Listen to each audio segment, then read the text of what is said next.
میرے بھائی نبی رحمت سید عالم صلی اللہ علیہ وسلم کے غلام حضرت خدیجہ کے غلام کہتے ہیں واپس آیا، اور پہلے بھی کئی دفعہ حضرت خدیجہ کا مال گیا تھا، بڑے نفع آئے تھے، 4 دن ہی گزارے ہیں، حد ہو گئی مجھ سے، اور کچھ نہ پوچھو، اور کچھ نہ پوچھو، میرے دل آمنہ کے لال کی باتیں کرے،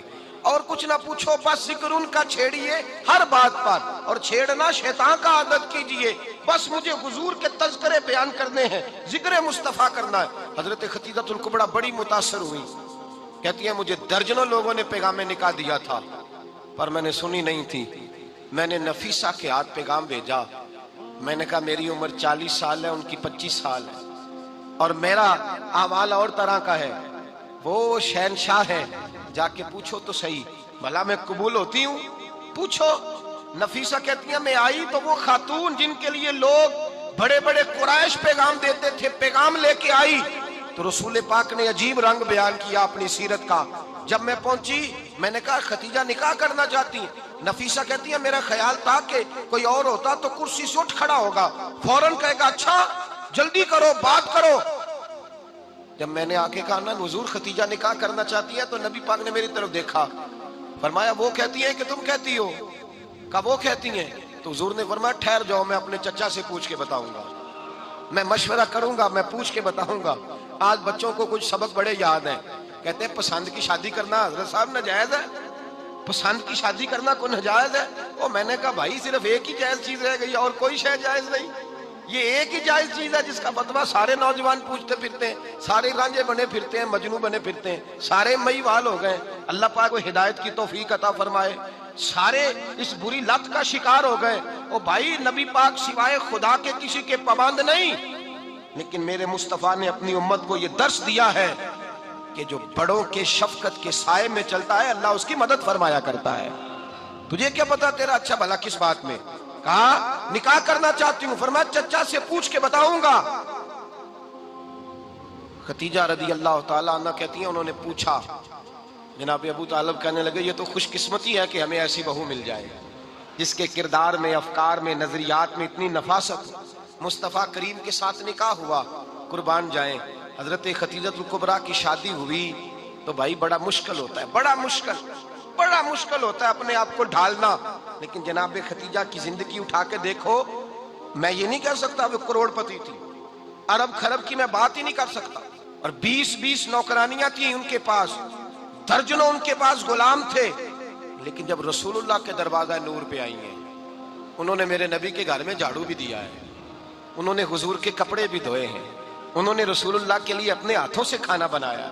انہوں نے دیکھا کہ نبی پاک صلی اللہ علیہ وسلم کو دولتوں سے، تجارتوں سے، سرمایے سے پیار نہیں، جتنی دولت تھی شام کو لا کے قدموں میں رکھ دی، کہا محبوبہ جب میں تیری ہوں تو میری ہر شے ہی آپ کی ہے۔